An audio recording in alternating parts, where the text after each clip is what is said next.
قبل أكثر من سنة أعلن العالم والطبيب الإيطالي سيرجيو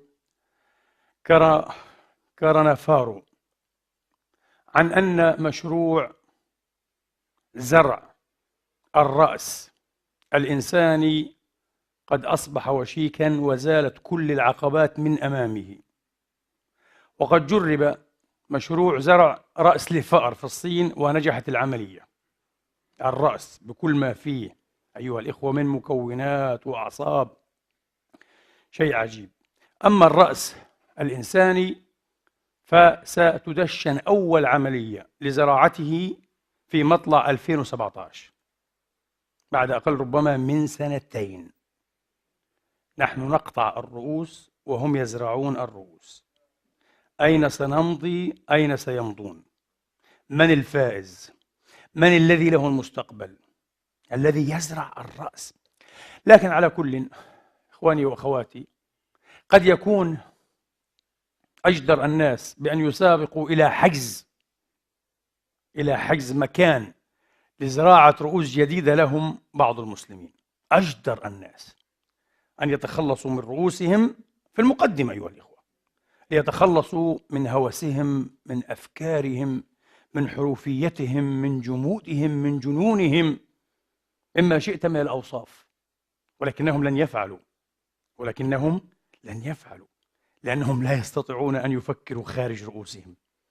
هم لا يفكرون إلا بهذه الرؤوس، ولذلك لا حل. الحل لا يمكن أن يكون بقطع الرؤوس، ولا يمكن أن يكون أيضا بزرع الرؤوس، لأنك حين تزرع رأسا تقريبا أنت تتعامل مع شخصية جديدة مختلفة تماما، شخصية صاحب الرأس. أما صاحب البدن فلا شخصية له تقريبا، ولهذه التقريبا موضع. على كل حال، الحل أيها الإخوة في برنامج إصلاحي تجديدي تربوي تأخذه المؤسسات والهيئات والسلطات الرسمية والمدنية، أيضا تشكيلات المجتمع المدني على اختلافها، تأخذه مأخذ الجد. أن يطور فهم.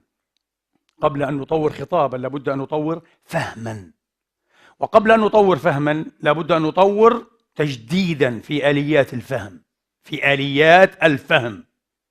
آليات الفهم لدينا أيها الإخوة المعبر عنها بعلم أصول الفقه آليات محترمة، وحقيقة لا يعرف كم هي محترمة إلا من تعمق درس هذه الآليات، وسيقول سبحان من أعطى هؤلاء الأئمة والعلماء هذه المقدرة، هذه اللياقات الفكرية حين يقرأ متعمقا.